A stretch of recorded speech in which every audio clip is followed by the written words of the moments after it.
بسم اللہ الرحمن الرحیم۔ السلام علیکم ورحمۃ اللہ وبرکاتہ۔ رسول اللہ صلی اللہ علیہ وسلم کی حکمت بھری شادیاں۔ رسول اللہ صلی اللہ علیہ وسلم کا متعدد شادیاں کرنے میں ایک بنیادی مقصد عورتوں کے لیے کچھ معلومات تیار کرنا تھا جو ان کو شرعی احکام کی تعلیم دے دی،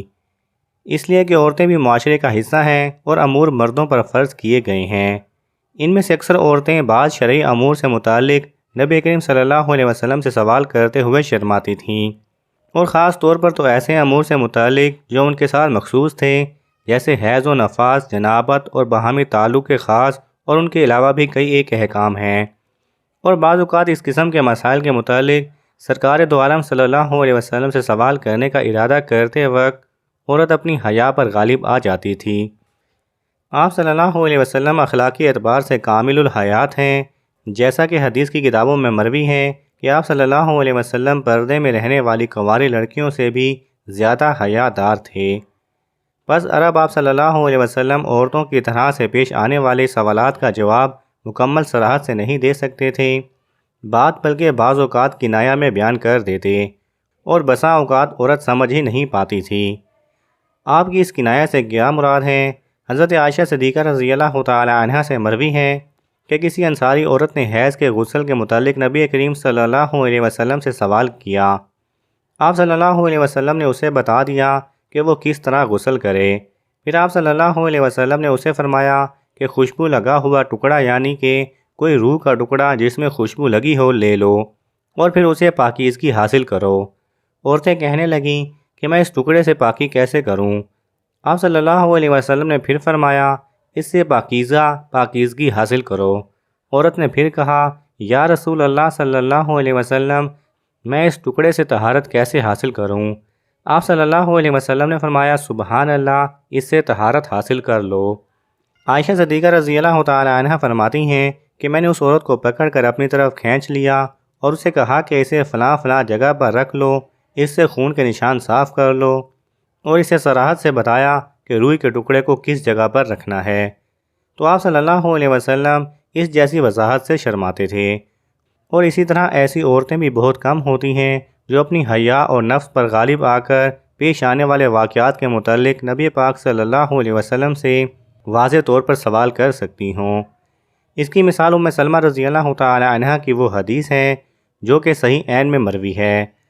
وہ پیش کرتے ہیں جس میں آپ فرماتی ہیں کہ ام سلیم ابو طلحہ کی بیوی رسول اللہ صلی اللہ علیہ وسلم کے پاس آئیں اور آپ سے کہا کہ اے اللہ کے رسول، بے شک اللہ حق بیان کرنے سے نہیں شرماتا۔ آپ صلی اللہ علیہ وسلم بتائیے کہ کیا عورت پر غسل واجب ہے جب اسے احتلام ہو جائے؟ تو آپ صلی اللہ علیہ وسلم نے فرمایا کہ ہاں، بشرطے کہ عورت پانی دیکھے۔ اس پر ام سلمہ رضی اللہ تعالی عنہا نے اپنے چہرے کو ڈھانپ لیا اور کہا کہ عورت کو بھی احتلام ہوتا ہے، جس پر نبی کریم صلی اللہ علیہ وسلم نے فرمایا کہ پھر بچہ اپنی ماں کے مشابہ کیسے ہوتا ہے؟ یہ کہنے سے آپ صلی اللہ علیہ وسلم کی مراد یہ تھی کہ بچہ مرد اور عورت کے ملے جلے پانی سے پیدا ہوتا ہے، اس لیے بچہ کبھی کبھار ماں کی شکل و صورت پر پیدا ہوتا ہے، جیسا کہ قرآن میں ارشاد باری تعالیٰ ہے، بے شک ہم نے انسان کو ملے جلے نطفے سے پیدا کیا تاکہ ہم اسے آزمائیں، پھر ہم نے اسے دیکھنے والا اور سننے والا بنا دیا۔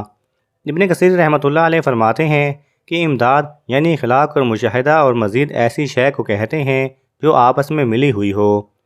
ابن عباس رضی اللہ تعالی عنہ نے اس بارے میں فرمایا کہ اس سے مراد مرد اور عورت کا پانی ہے جب وہ آپس میں مل جائیں، اور دیگر مشکل سوالات کی مثال بھی ایسے ہی ہے کہ ان کے جوابات دینا بعد میں امہات المومنین کے حوالے سے ہوتا تھا۔ سیدہ عائشہ صدیقہ رضی اللہ تعالی عنہ فرماتی ہیں کہ امت کی عورتیں بھی کیا عمدہ عورتیں تھیں کہ دین میں سمجھ بوجھ حاصل کرنے میں انہیں کسی قسم کی حیا مانے نہیں ہوتی تھی۔ انہیں انصار میں سے بعض عورتیں ایسی تھیں جو سیدہ عائشہ صدیقہ رضی اللہ تعالی عنہا کے پاس اندھیرے میں آتیں اور بعض دینی امور اور حیض و نفاس اور جنابت اور ان کے علاوہ دیگر مسائل پوچھتے تو آپ صلی اللہ علیہ وسلم کے ازواج مطہرات کے لیے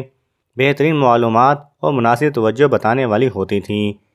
جن کی وجہ سے عورتوں میں اللہ کے دین میں سمجھ بوجھ حاصل کر لی۔ ایسے حالات میں کون ہوتا جو آپ صلی اللہ علیہ وسلم کے گھریلو افعال اور احوال کو ہمارے واسطے بیان کرتا، سوائے ان عورتوں کے جنہیں اللہ تعالیٰ نے اس عزت سے نوازا۔ کہ وہ امہات المومنین اور رسول کریم صلی اللہ علیہ وسلم کی دنیا اور آخرت میں بیویاں بن گئیں۔ اس میں کوئی شک نہیں کہ آپ صلی اللہ علیہ وسلم کے تمام احوال اور گھریلو افعال اور عادات کو نقل کرنے میں بہت بڑا مقام رکھتی ہیں۔ آپ صلی اللہ علیہ وسلم کی ازواج مطہرات میں کئی ایک معلمات اور محدثات بنیں جنہوں نے آپ صلی اللہ علیہ وسلم کی ہدایات کو نقل کیا، اور وہ قوت حافظہ و فصاحت اور ذکاوت کے لحاظ سے مشہور ہوئیں۔ بلا شبہ شریعت مطہرہ میں مردوں کو بیک وقت 4 عورتوں سے شادی کرنے کی اجازت ہے، جیسا کہ قرآن مجید میں ہے، تو نکاح کرو جو عورتیں تمہیں اچھی لگیں، 2 اور 3 اور 4۔ لیکن اس بات کی تاکید بھی کی گئی کہ اگر ایک سے زائد بیویوں سے انصاف نہ کر سکو تو صرف ایک ہی عورت سے شادی کر لو۔ چنانچہ قرآن کریم میں ہے، پھر اگر یہ خوف ہو کہ تم 2 بیویوں کے درمیان انصاف نہ کر سکو گے تو ایک ہی شادی کرو۔ حاصل کلام یہ ہوا کہ ایک مرد کے لیے عدل و انصاف کے ساتھ اسلام میں 4 عورتوں سے بیک وقت شادی کرنے کی اجازت ہے۔ البتہ اللہ تعالیٰ نے اپنے محبوب صلی اللہ علیہ وسلم کو بطور حکمت و مصلحت اس حکم سے مستثنیٰ اور الگ رکھا، مگر چند غلیظ لوگوں نے نعوذ باللہ اسے حضور اقدس صلی اللہ علیہ وسلم کی خواہشات نفسانی کی وجہ قرار دیا ہے۔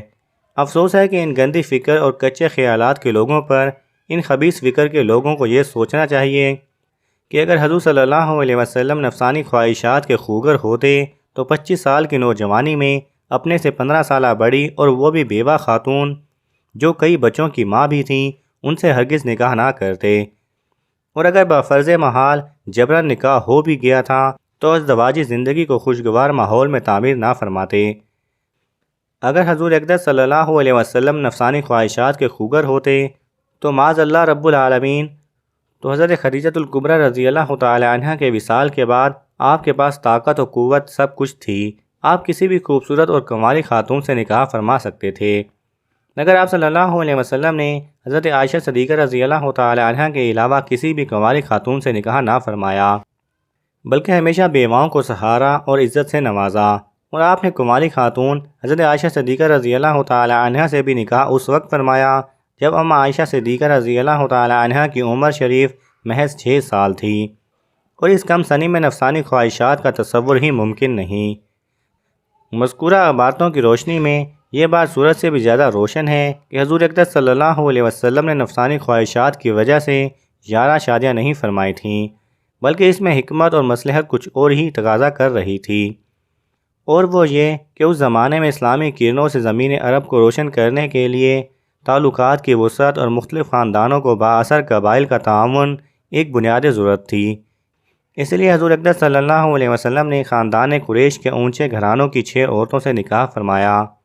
اور پھر عرب کے مختلف قبائل کی 4 عورتوں سے آپ صلی اللہ علیہ وسلم نے نکاح فرمایا،